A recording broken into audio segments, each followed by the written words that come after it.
Today is our Mississippi Hobnob. This is our 14th Hobnob, and we're at the Mississippi Coliseum, and we're really excited about being here. In fact, this event used to always be held at the Mississippi Ag Museum under a big tent, and we sort of outgrew the tent, plus there's been a couple of weather issues in the past couple of years, so we made a decision to move it permanently here to the Coliseum. It's the Mississippi Economic Council. We are the state chamber of commerce. We're made up of businesses throughout the state of all sizes. We are funded by our business members that allow us to go out and actually work to make Mississippi a better place. We are a grassroots organization. We travel throughout the state every year to kind of talk to folks to find out what's going on in their region, get an idea of what's happening, plus we give them an update on what's happening here at the state capitol on the legislative front, and then mesh those two things together and talk about what is it we can do to make put Mississippi in the place of greatest opportunity. Well, the program was really designed to give a platform for either our statewide leaders, our statewide political leaders, or candidates, depending on how the year fell, to come and talk to our business members and others that want to attend. This event is open to the public, but it's primarily MEC members that attend. Good morning again, everyone, and welcome to Hobnob, Mississippi. It's going to be a great morning. I just want to give you a couple of quick things. As you can see, we've made some major changes to the venue this year, having an opportunity to make the Mississippi Coliseum our permanent home. I want to thank the staff here at the Coliseum for all they've done to help us get this Hobnob, Mississippi, really in a festive atmosphere. So it's going to be a great day. As we said in our information to you earlier, it's now time to introduce Governor Phil Bryant. In 2011, he was elected as Mississippi's 64th governor. He is running for re-election as a Republican candidate. Would you please join me in welcoming our governor, Phil Bryant?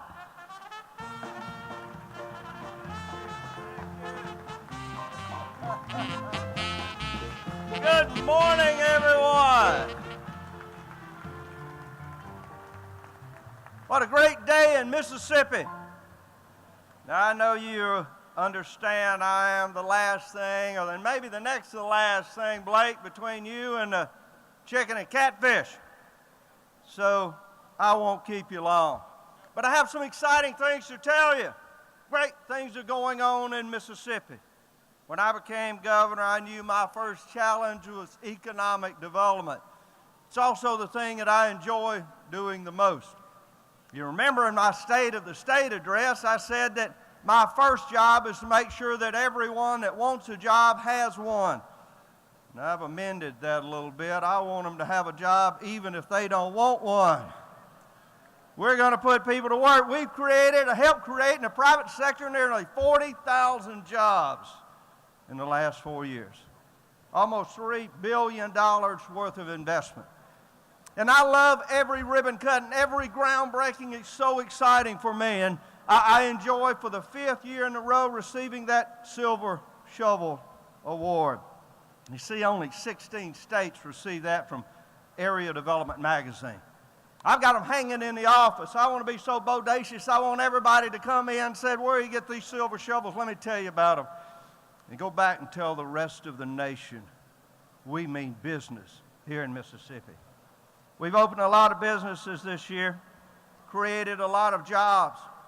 When I came into office, unemployment was about 9.5%. Today it's 6.1% in Mississippi. Now that's not where we want to end up. That's not where we want to be. We're still behind the national average, but we're trending in the right direction. You see, each month it continues to go down. I want to tell you about a couple of companies that particularly are near and dear to my heart. Some things you probably won't know. Y'all may have noticed last week or week before we opened Yokohama Tire Company in Clay County in West Point, Mississippi. 2 years ago, we began to clear land in West Point, Mississippi. We opened up Yokohama Boulevard. It was about 12 degrees that day, I think. That's the coldest day in Mississippi I've seen. Of course, they said it'd be a cold day before we'd ever get a plant like Yokohama. They looked at all 48 states, 3,000 locations, and they came to West Point, Mississippi, the first ever greenfield site for Yokohama Tire. 500 new jobs there on their way to 2,000. Ashley Furniture, Ecru, Mississippi, we expanded it a few weeks ago. They're going to have 4,000 employees. It will be the largest, listen to this now, the largest upholstery furniture manufacturer in the world. In the world. In Ecru, Mississippi, an American-owned, family-owned company, Ashley Furniture. Just yesterday, Mississippi Silicon. Mississippi Silicon began with 200 jobs there just in northeast Mississippi, 200 jobs. It is the first silicon metal manufacturer in the Western Hemisphere in 40 years. It is the only silicon metal manufacturer in the entire Western Hemisphere. Cook Foods expansion in Scott County the other day, 3,400 jobs. 3,400 jobs. Do you understand? If we had a company that would bring 3,400 jobs here, I'd be flying around the world while we get the incentive package out. I'd call a special session. We'd do whatever it takes. But this wonderful company, year after year, has continued to grow there in their chicken and processing plant. Winston County Plywood, close to my heart. You see, in April of 2014, it was totally destroyed by one of 25 tornadoes that touched ground that day. I stood there on that torn up platform, seeing I-beams twisted, turned, and destroyed. I got the CEO on the phone of Winston Plywood and Veneer, and he said, "Don't you worry, Governor, we're coming back." And indeed they are. They're up, and they will be, I believe, the largest plywood and veneer manufacturer in North America. See, we're not just doing everyday common things anymore. We're doing remarkable things in Mississippi. Why? The workforce. Men and women in the state of Mississippi are the workforce that built America. They show up for work on time. They give you a good day's work. If you have to work overtime, all they want to do is make a call home so they can let the family know they may be a little late. Best thing is I tell employers that young man or woman is going to be in church on Sunday morning. They're going to be coaching the Little League baseball team or helping with the Girl Scouts. That's the workforce that the world is looking for, and we have it right here in Mississippi. Tax structure is the best there is. I've cut taxes on business 49 times since I've been governor. 49 times, and we brought in more tax revenue last year than any time in Mississippi's history. How on earth does that happen, my good? Well, it's just baffled to folks that hate those tax cuts. But I learned from a man named Ronald Reagan that said, you know, what you tax, you get less of, and what you cut taxes on, you get more of. So I cut taxes on business, we got more of it. And if I get elected governor, I'm going to make that an even 50 just as soon as I get there. Ladies and gentlemen, we are doing remarkable things here. You know, just recently we announced a settlement with BP. It's been several years since that great disaster, but we believed we must stand firm. $3.2 billion that will go into restoration of our Mississippi Gulf Coast. $3.2 billion, and that includes economic restoration. Healthcare is an economic driver. I'm so excited to see the healthcare corridor in Jackson. May have seen that announced just recently. The new medical school, as we were flying in from another ribbon cutting the other day, I had the opportunity to look down and see that new medical school coming up. The first one built since 1954.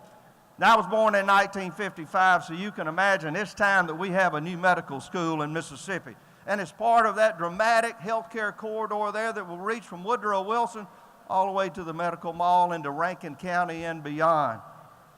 Workforce and Innovation and Opportunity Act. You see, the federal government said, if you're going to have a plan going forward with the workforce of the future, and you need our federal funding, or you're going to be able to spend state funding, as we have at Department of Employment Security, $50 million in reserve because there's been a 24% less demand on unemployment in Mississippi. But you got to have a plan of action. We're going to be the first state. Our plan is ready to go. We called the Department of Labor the other day, and they said, we didn't know you were going to be able to do it so quickly. We're not prepared to take it yet. Imagine that. The federal government, the Department of Labor, is not set up to take our plan of action, workforce innovation opportunity. They asked me what I thought we ought to do. I said, bundle it up and send it to Thad Cochran's office and tell him to forward it to the Department of Labor. I bet they'll figure out what to do with it. I bet when the Senate Appropriation Chairman sends it over there, somebody's going to pay attention.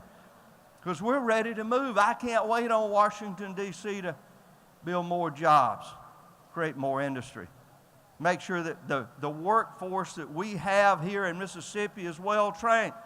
I want to thank MEC for their Master Tech program. How exciting it is to see that we're able to go into high schools and begin to teach young children that need a skill. You know, in my day, my dad was a diesel mechanic, so you usually learned a skill by determining what your dad did. Today, we have advanced manufacturing workforce training programs in Mississippi that are a challenge to anyone in the world. How in the world do you think I know that? Because Wallet Hub said the community colleges in the state of Mississippi were the best in the nation. #1 in the nation, ladies and gentlemen. So this whole idea that we're all 50 and everything, don't you dare believe it. Those half-empty glasses out there are just all over. But I'm optimistic. See, we also started in 2013 an opportunity to have transformational change, disruptive innovation in our educational system. We thought of something very creative. We said, you know, we just believe that before you leave the 3rd grade, now I know this is cutting edge stuff, but hold on. We said before you leave the 3rd grade and go on to the 4th, we think you ought to be able to read on a 3rd grade level.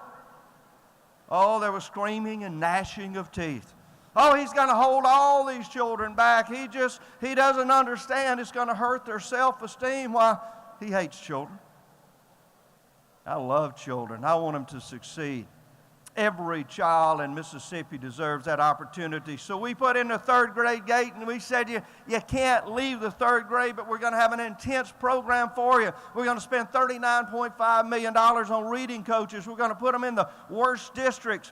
We're going to have early childhood education, so we have the collaborative program and building blocks, so we have the public-private combination of both of those, getting children ready for the 1st grade. Our kindergarten scores are better than they ever have been.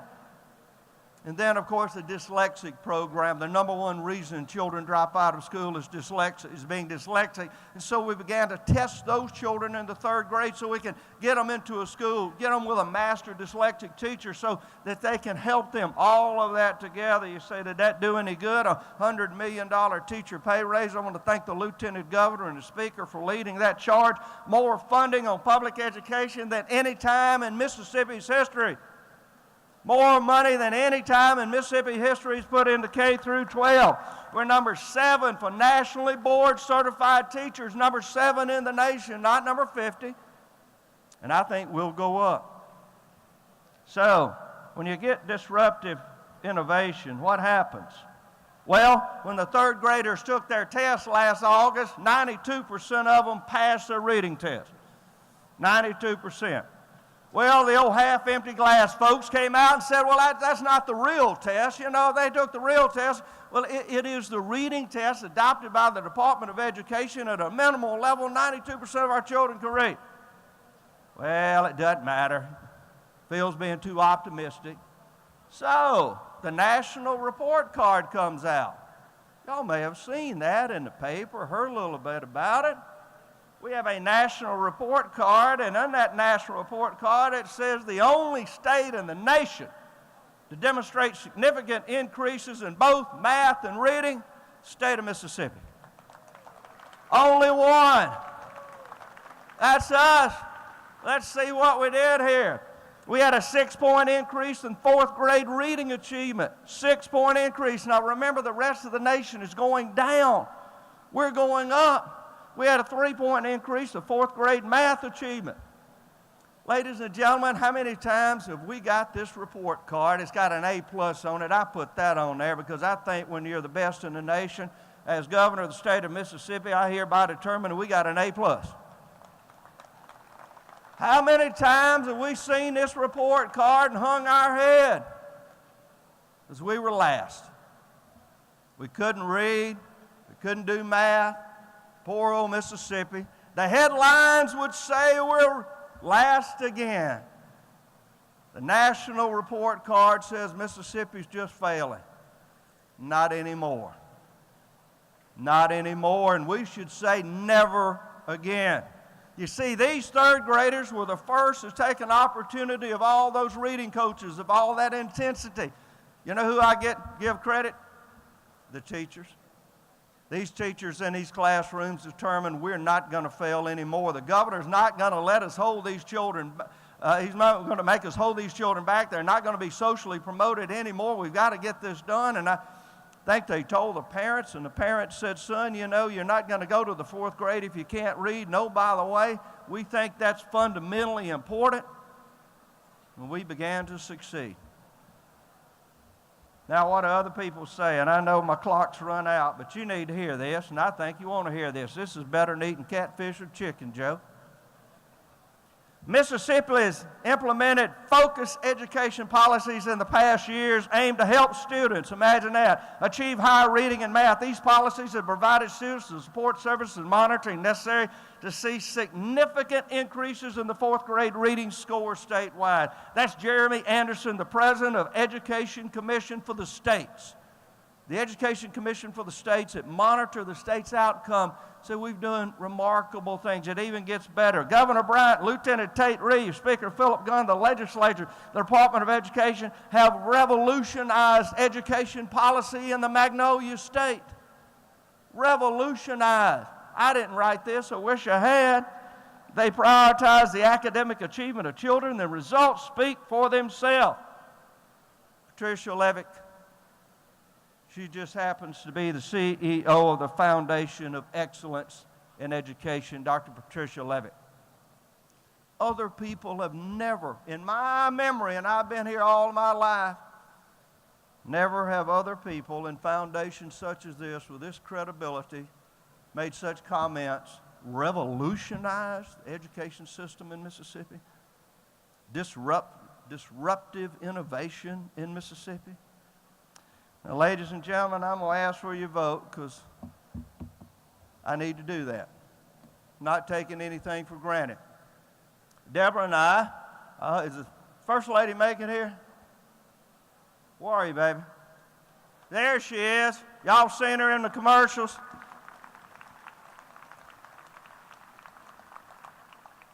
Love that woman because she keeps me moving, keeps me motivated. You see, this is both of us together. We're all in on this. We're going to do remarkable things. Disruptive innovation is only the beginning. As my favorite president, Ronald Reagan, used to say, you ain't seen nothing yet. God bless you and enjoy your lunch. Well, the message was economic growth. If you look at the creation of over 40,000 jobs, unemployment now has dropped 3 percentage points down to 6.1, about a $3 billion private investment in the last 4 years. We are on the right track for economic growth in Mississippi like never before.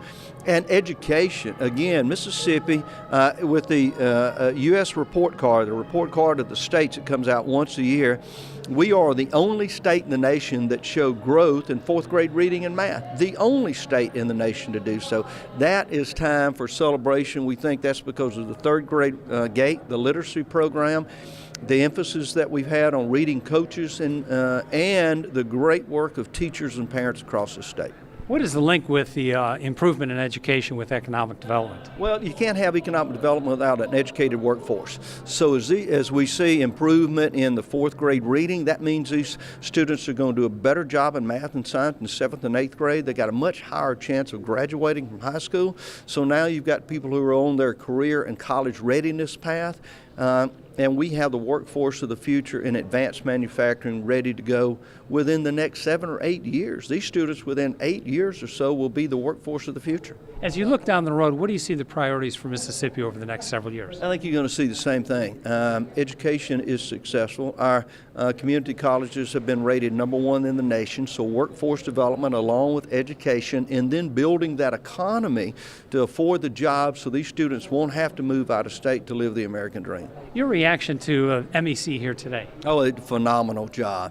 If you look at the amount of information that this crowd gets to glean, how they get to personally interact with the elected officials of the state of Mississippi, and this is the business community of the state of Mississippi. These are the men and women that are creating jobs. These are men and women whose companies are paying taxes so that we can support public education. Last year we spent more public funds on K through 12 than any time in Mississippi history because the men and the women in that room paid more taxes than ever before. It really is about bringing all of the Mississippi business community together, looking at the opportunities we have in front of us, and the great work that our staff and our volunteers do to help advance our opportunities in Mississippi.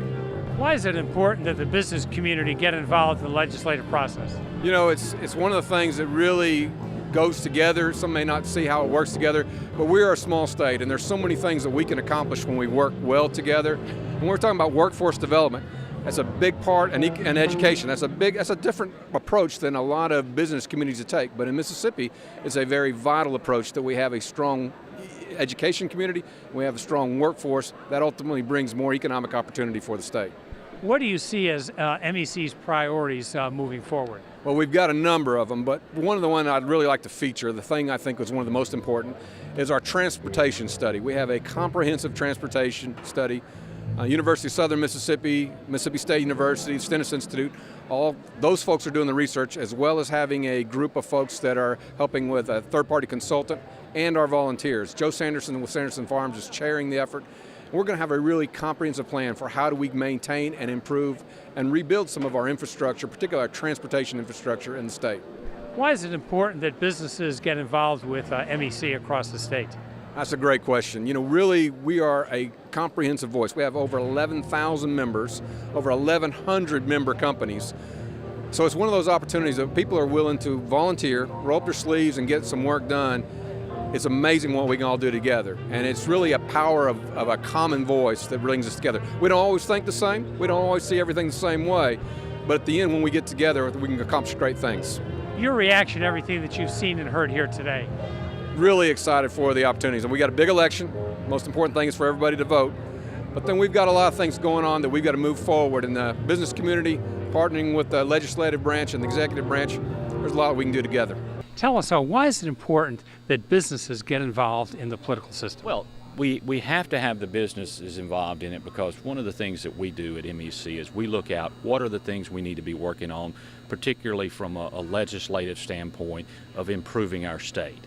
One, making sure we have the type of regulatory environment that will foster economic growth. That includes everything from taxes to other things that businesses may be facing, licensure, things of that nature, and we're very involved in that process. But also, we understand for businesses to be competitive, there are other things that are important, such as education and workforce development. Two areas that we spend a lot of time working on. MEC's in the middle of a major transportation study because we understand the importance of transportation to economic development. The key for the business leaders to get involved, be part of this organization, is that their involvement, their support is what allows us to go over and work on those things that will help grow the economy. It will mean that businesses that are here can grow and expand. It means we can attract new businesses here, which grows and expands all of the other businesses that are already here. I mean, it's kind of an effect that everybody benefits by being active in an organization like MEC that's making sure we have a strong business climate while at the same time making sure we're doing things such as improving education, providing workforce development opportunities to the citizens of Mississippi so everybody in the state has an opportunity to take advantage of that. Who can become members of MEC and what is the value of membership? Well, any business that wants to, the value of membership is one, the connectedness, just by events like today, we'll have about 1,800 to 2,000 people that are expected to be part of today's event, and that's people from all parts of Mississippi. It's a chance to visit and hobnob. That's why we named it what it is. Hobnob and talk and have a chance to catch up with people that you only see on occasion. MEC provides that opportunity. But more importantly, MEC keeps them informed about what's going on, what's happening not only at the state capitol in terms of what issues are from that will impact their businesses, but also what's happening in other regions of the state, what other businesses are facing, what other businesses are doing well. The thing we love to do most at MEC is talk about our business members who have accomplished something, who are expanding, who are adding jobs, whatever it may be. It's just a wonderful opportunity to do that. And by being a member of MEC, you have an opportunity to kind of keep your pulse on what's happening all across the state of Mississippi. Your reaction, everything that you've seen and heard here today. Oh, it's amazing how Hobnob just always comes together. When this place starts to fill up, it's just so much fun to watch it. And what you'll see is you'll quite frankly, I personally see people I only get to see 2 or 3 times a year when they come to events like this, and that's what makes today so much fun. If people have questions like more information, what should they do? Well, the easiest thing is go to mec.ms. That's a very a 5-letter website, mec.ms. It's got all of the information throughout that site about what MEC does, kind of how you can be part of the process, our events. And also, we treat our website as a way of promoting news across the state. So if you want to find out what's happening in the state, particularly on a positive perspective, it's a great place to do it.